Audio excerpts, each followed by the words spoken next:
Aristotle ကကျွန်တော်သိပ္ပံတသနာဆောင်းပါးတွေအပိုင်း1သိပ္ပံ theory နဲ့သိပ္ပံနည်းလမ်းတင်ဆက်အပြီး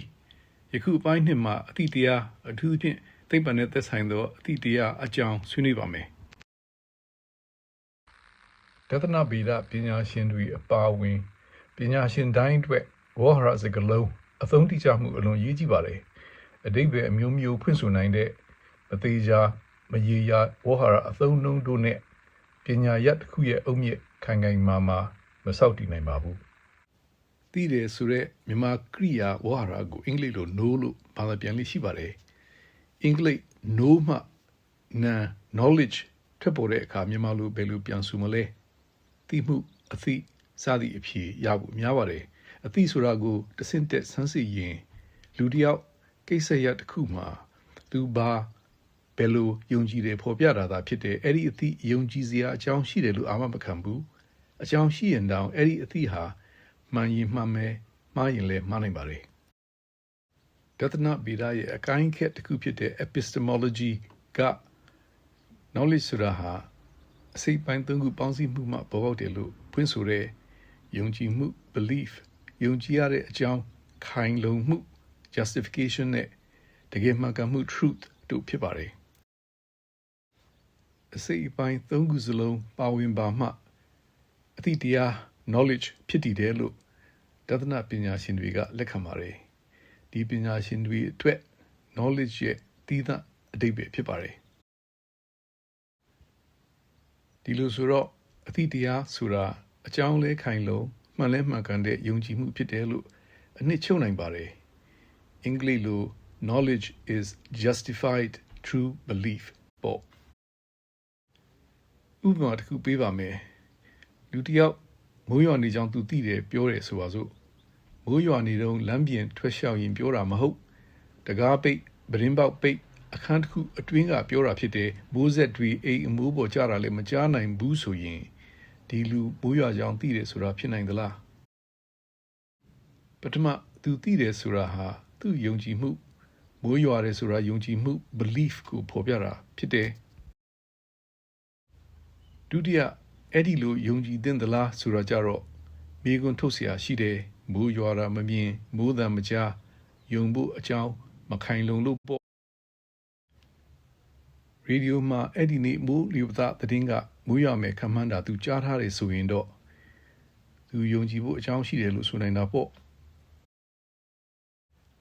အကောင်းဆုံးကတော့အခန်းပြင်သို့ပရင်းပေါက်တကားတို့ဖွင့်ကြည့်ခြင်းပါပဲ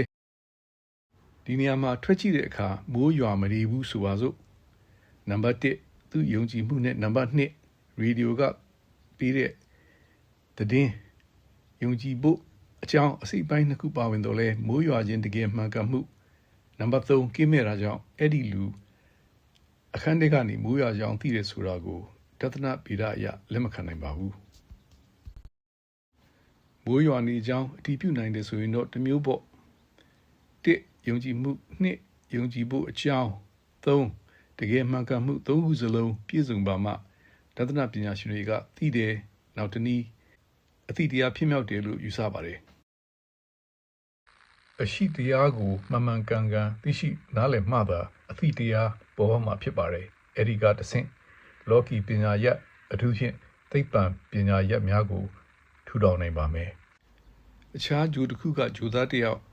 ကဘာကိုရောက်ရှိပြီးလူသားတွေအသိတရားဘယ်လိုရတယ်လဲမိကွန်းထုတ်လေ့လာတယ်ဆိုပါစို့အဓိကရင်းမြစ်ကြီးနှစ်ခုတွေ့မယ်တစ်ခုစီမှာရင်းမြစ်ငယ်နှစ်ခုစီရှိတယ်ရင်းမြစ်ကြီးနှစ်ခုအကြားဆက်သွယ်မှုရှိပုံမရဘူးယခု slide ကပုံဘယ်ဘက်ရင်းမြစ်ငယ်တွေကိုအရင်ကြည့်ရအောင်ပထမကလူသားတွေရဲ့အမြင်အာရုံအကြားအာရုံစသဖြင့်မှရရှိတဲ့အာရုံအခြေပြုရင်းမြစ်ဖြစ်ပါတယ်လူသားပင်ကိုအာရုံကိုပူပူထက်သန်အားကောင်းစေတဲ့အဆင့်မြင့်ဆက်ကိရိယာတွေလက်တွေ့စမ်းသပ်မှုတို့မှာအသုံးပြုအချက်လက်အထောက်အထားစုဆောင်းစနစ်တကျလေ့လာသုံးသပ်ပြီးအသိပညာအဆင့်ဆင့်ကိုတည်ဆောက်ပါတယ်သိပ္ပံနည်းလမ်းနဲ့အကိုက်ညီဆုံးအသိတရားရင်းမြစ်ဖြစ်ပါတယ်ဒုတိယရင်းမြစ်ငယ်ကတော့ပထမရင်းမြစ်ကအထောက်အထားတွေကိုအဓိကအခြေခံပြီးသေချာမသိရှိသေးတဲ့ကိစ္စတွေမှာယုတ်တိပေဒနိဒာများနဲ့ စေကူးဆင်ခြင်းမှန်းဆခြင်းဖြစ်ပါတယ်မှန်းဆခြင်းများကိုလက်တွေ့လေ့လာစမ်းသပ်မှုများနဲ့စီစစ်အတည်ပြုလို့ရှိပါတယ်ဒီရင်းမြစ်နှစ်ခုစလုံးဟာလူသားအာကိုတက်တက်ရင်းမြစ်များလို့မှတ်ယူနိုင်ပါတယ်လက်တွေ့လူဘဝလောကီရေးရာကိုအဓိကအာရုံစူးစိုက်ပါတယ်ကဲအခုညာဘက်ကရင်းမြစ်နှစ်ခုကိုကြည့်ရအောင်ပထမကလူသားလွန်ရင်းမြစ်ဖြစ်ပါတယ်ရေပြားအဖြစ်ဆိုရရင်ဖះနတ်ဖះတို့ရဲ့သတင်းစကားတင်ကြားချက်ညွှန်ကြားချက်တွေကိုပရောဟိတ်တို့ကကြားဝင်ဆက်သွယ်ယူဆောင်ပြီးခြင်းမှလက်ခံရရှိပါတယ်အဲ့ဒီလူသားလွန်ရင်းမြစ်ရဲ့တင်ကြားညွှန်ကြားချက်များကိုလူပုဂ္ဂိုလ်အဖွဲ့အစည်းကျမ်းဂန်တို့ကစက္ကန့်တင်ကြားခြင်းမှရရှိတဲ့အသည့်ကိုတော့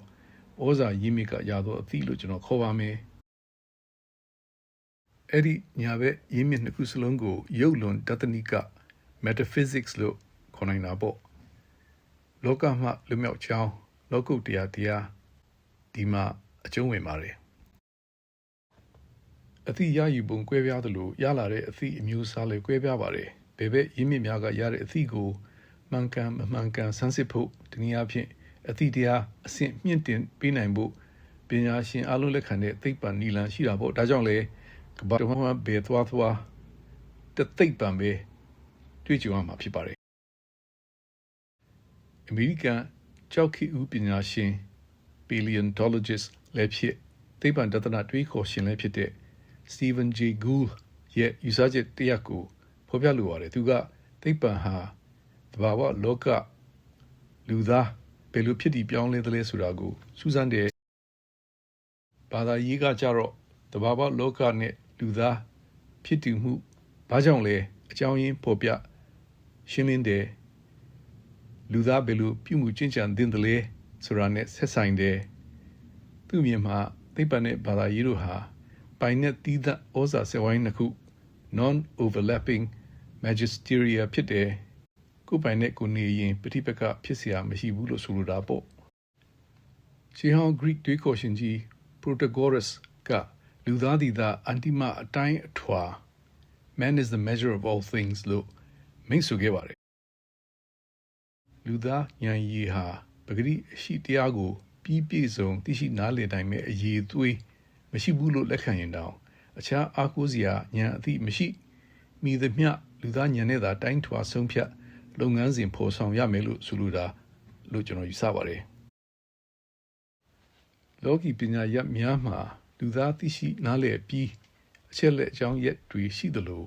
မရှင်းပြနိုင်သေးတဲ့ဖြစ်စဉ်တွေလည်းအများကြီးရှိပါတယ်တခုသိကြတာကတော့စင်ဆက်မပြသိပ္ပံနဲ့နိနာစမ်းသပ်မှုတိုးတက်မှုတို့ကြောင့်အရင်တို့ကမရှင်းပြနိုင်ခဲ့တဲ့ဖြစ်စဉ်တွေပို၍ရှင်းပြလာနိုင်ပါတယ်ဥပမာမြင်းကလင်းဘာကြောင့်လှုပ်ခတ်သလဲဆိုတာကိုရှင်းဟောင်းလူသားတွေကနတ်ဖျားတဘာဘာကမျက်မှန်ရှာလို့အပြစ်ပေးတာပဲယုံကြည်ခဲ့ကြတော့လေမျက်မှောက်ခင်မှာတော့ကမ္ဘာတိုက်အောက်ခြေမြေလူကြီးများနှီးကွေးစွာရွေရှာပုတ်တိုက်ကြရာကရုတ်တရက်ရင်းရိုင်လှုပ်ရှားခြင်းကြောင့်လို့သိရှိနားလည်ကြပါတယ်ရှင်းဟောင်းလူသားရဲ့မြင်ငယ်လျင်ဘာကြောင့်လှုပ်အသည့်ကွက်လက်မှာအရင်တို့ကဆန်ခဲ့တဲ့နတ်ဖျားနေရာဖယ်ပေးရတာပေါ့အဲ့ဒီလိုအသည့်ကွက်လက်ဆန်နတ်ဖျား God of the Gaps ဆန်ခဲ့ရာကွက်လက်တွေကိုလူသားအသည့်တရားကပူ၍ဖြည့်လာနေပါတယ်ယခု slide မှာ Gatu စက်ကူအစိတ်ပိုင်းငယ်များပေါင်းဆက်ပုံဖော်ရတဲ့ပဟေလိ jigsaw puzzle တစ်ခုပြထားပါတယ် Stephen Jay Gould ရဲ့အလိုရဆိုရင်ဘာသာရေးနဲ့သိပ္ပံကိုသီးသန့် puzzle နှစ်ခုနဲ့ပမာပုံနှိုင်းနိုင်တဲ့အစိတ်ပိုင်းငယ်များနေရာချင်းဖလှယ်လို့မရဘူးကိုပုံကိုဖော်ကိုလမ်းကြောင်းကိုသွားတဲ့နယ်ပဋိပက္ခဖြစ်စရာမလိုဘူးလို့ခံယူနိုင်တာပေါ့လူသားဉာဏ်ရည်သက်သက်နဲ့ဖော်ဆောင်စီမံဖို့ခက်ခဲလှမယ်ထင်စရာရှိတဲ့သိပ္ပံလက်တွေ့စမ်းသပ်မှုတစ်ခုဥပမာပေးလိုပါတယ်ယခုသိပ္ပံဗီဒီယိုဆောင်းပါးတွေရဲ့အပိုင်း1သိပ္ပံ theory နဲ့သိပ္ပံနည်းလမ်းဆောင်းပါးမှာနျူတန်ရဲ့နှစ်ပေါင်း200ကျော်တည်တံ့ခဲ့တဲ့ဓာတ်ဆွဲအား theory ကိုအိုင်းစတိုင်းကအထွေထွေနှိုင်းရ theory နဲ့အစားထိုးနိုင်ခဲ့တယ်လို့ပြောပြခဲ့ပါတယ်အိုင်းစတိုင်း theory အရအာကာသအချိန်ဉာဏ်ကိုအရာမဓာတ်ထုကြီးတွေကကွေးရိုင်စေနိုင်တဲ့ဝတ္ထုပစ္စည်းတွေရောအလင်းရောင်တန်းကိုပါ အကျိုးသက်ရောက်တယ်လို့ဆိုတဲ့အလင်းရောင်တန်းကိုနေလိုဒရတ်ထုကြီးကကွေးရိုင်စေချောင်းသက်သေပြဖို့လွယ်လွယ်ကူကူလက်တွေ့စမ်းသပ်မှုမလုပ်နိုင်ဘူးဆိုတာအားလုံးနားလည်ကြမှာပါဒါပေမဲ့1914ခုနှစ်အထွေထွေနှိုင်းရ theory ပေါ်ထွက်အပြီး4နှစ်အကြာမှာပဲတကယ်လက်တွေ့စမ်းသပ်သက်သေပြနိုင်ခဲ့ပါတယ်လာကနေနဲ့ကဘာအချာဝင်ရောက်ဖြတ်တန်းရင်နေရဲ့အလင်းရောင်တန်းတစ်စိတ်တစ်ပိုင်းကဘာစီမရောက်ဖြစ်ပါမယ်နေချက်တာပေါ့နေဟာကဘာထက်ရောလာထက်ပါဒုတဲ့ကြီးမားလာတာကြောင့်နေအလင်းရောင်တန်းအများစုဟာကဘာထံရောက်အောင်မှာဖြစ်ပါတယ်လာရိတ်ကျလမ်းကြောင်းနေကျလမ်းကြောင်းဟာကဘာမြေပုံပေါ်မှာကျင်းမြောင်းတဲ့ဖဲပြားတပြားလိုတည်ရှိပြီးအဲ့ဒီလမ်းကြောင်းအတွင်းကကဘာမြေပြင်ကသာနေလုံးလုံးကျက်တာတွေ့မြင်ရမှာဖြစ်ပါတယ်လမ်းကြောင်းပေါ်ကစခန်းတစ်ခုတောင်အမေရိကတိုက်နဲ့အာဖရိကတိုက်တို့မှာတစ်ခုစီသိပ္ပံပညာရှင်တစုကရွေးချယ်ခဲ့တဲ့စမ်းသပ်ကိရိယာဓာတ်ပုံကင်မရာတွေကိုအစဉ်သင့်ပြင်ဆင်နေချက်ချင်းရောက်တဲ့အခါကောင်းကင်ကိုချိန်ထားတဲ့ကင်မရာတွေနဲ့ဓာတ်ပုံရိုက်ကြပါတယ်နေမကြခင်လေးတင်ဖုံးကွယ်နေခဲ့ရာကံကောင်းထောက်မစွာရှင်းလင်းသွားခဲ့လို့ဓာတ်ပုံရိုက်ယူနိုင်ခဲ့တာပါပညာရှင်တွေပါအထောက်ထားရှာတာလေကျဲတစ်ခုကိုရွေးချယ်ပြီးဓာတ်ပုံရိုက်ကြတာဖြစ်တယ်အဲ့ဒီကျဲကိုအဲ့ဒီအချိန်နေလုံးကွယ်နေလို့ကျဲရဲ့အလင်းရောင်တန်းဟာအာကာသအတွင်းဖြောင်းဖြောင်းတန်းတန်းဖြတ်သန်းမယ်ဆိုရင်